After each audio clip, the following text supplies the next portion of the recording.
Okay, so I just came from the end of the video from the future to tell you that this is actually the third episode of this Racer Spaceship season.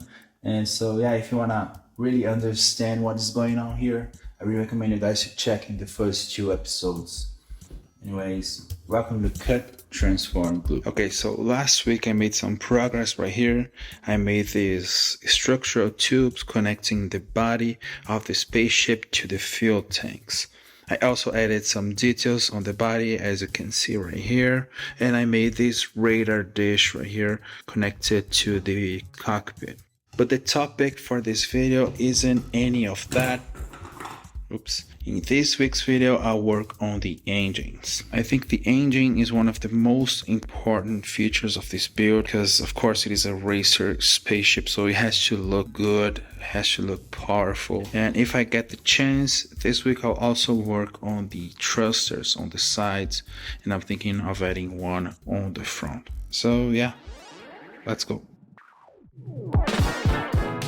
Okay, so I chose a couple of gribblies to be on the engine array. The black pieces are actually some analog sticks from some broken gamepad controllers, and the red one is the lid from a bottle of body lotion, and they are supposed to be arranged on this star shape. I begin by removing the stub of each analog stick, and on its place I've added a piece with an M3 bolt, and I'm using the M3 bolt right here just because I think it is a much more reliable attachment method. Now, of course, the same process had to be made on all 5 smaller thrusters, and then I just had to figure out how to create this star shape. So initially I thought of using some acrylic, some laser cut acrylic shapes to create this star shape myself. I even tried doing that using a piece of paper as a guidance, and to be honest, the end result, as much as I tried to be precise, the end result was just not good enough.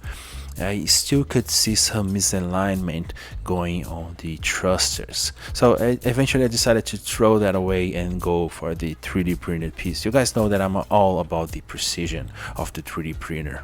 And while I was there using the 3D printer, I decided to actually extend the smaller thrusters. It was a bit too shallow, so I made these cool looking extension pieces, and of course I glued one on each of the 5 smaller thrusters. On the middle of each I've added one extra tiny little grid with some tiny little features that looked very good, and of course the big thruster, the one in the middle, also received its fair share of detailing and some extension piece, as you can see right there. The big thruster sits on the middle of the star with a pressure fit, and of course the 5 smaller thrusters are bolted in place like this. Okay, so now that I've made this very beautiful flower right here, I'll start adding some surface detail on the inside and on the outside of the main engine shape. And here's what I'll do. On my 3D printer, I make these thin discs of filaments. These are only a couple of layers tall, and I'll glue them right here on the surface of the engine like this. And then once I apply the primer, I'll get some very good looking lines all over the engine. Just have to be careful to glue these as aligned as possible, as centered as possible. Now let me tell you, this was a tedious process, to say the least. So I glued the PLA printed discs on the surface of the main engine shape with Cia glue, and then on top of that I added some light coloring putty to take care of the remaining gaps. Checking it against the light, I could still see some imperfections going on, but I was okay with what I had, and so I moved on and I started adding some different shapes and details on the outside of the main engine shape.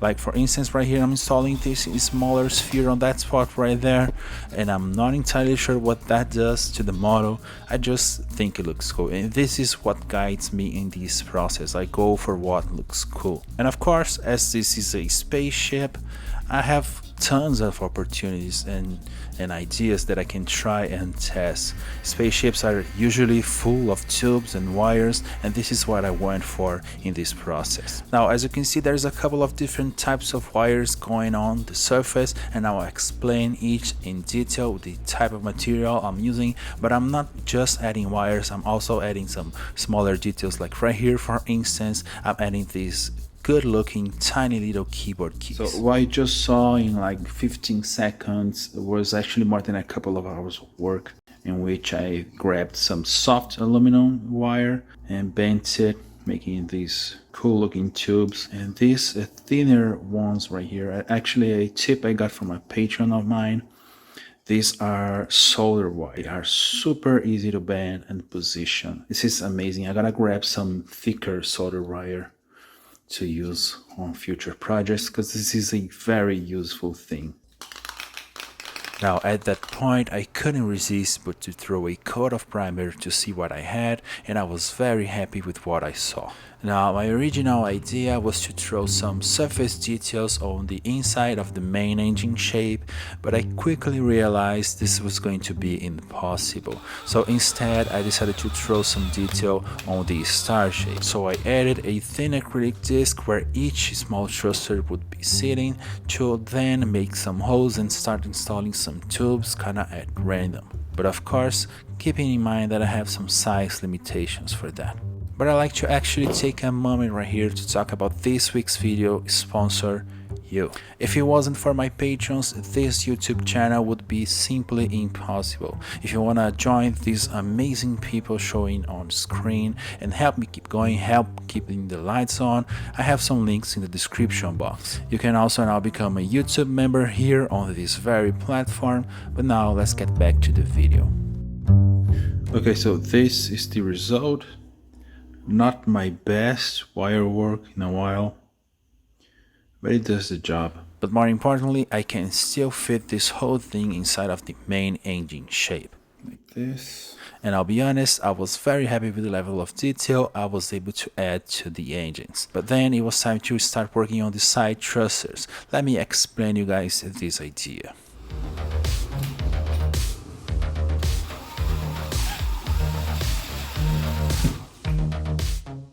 So here's the thing, the main idea right here, the concept of this model is that it is a low gravity racer spaceship, meaning it races on low gravity spatial bodies like the moon. Now I know this might be 100% wrong, like scientifically speaking, but I don't care. I just think this is an amazing concept and I just went for it. But anyways, this means that this racer spaceship needs to be able to maneuver around like a spaceship would do where there's no atmosphere. So you need some side thrusters to be able to change direction and even control the altitude, like go up or down. And this is precisely what I'm adding right here on this spaceship. Some nozzles pointing in different directions, so the spaceship theoretically could change its direction and maneuver around the racetrack. If this sounds like crazy talk, it probably is, but this is the kinds of things that go through my mind when I'm working on a project. So yeah,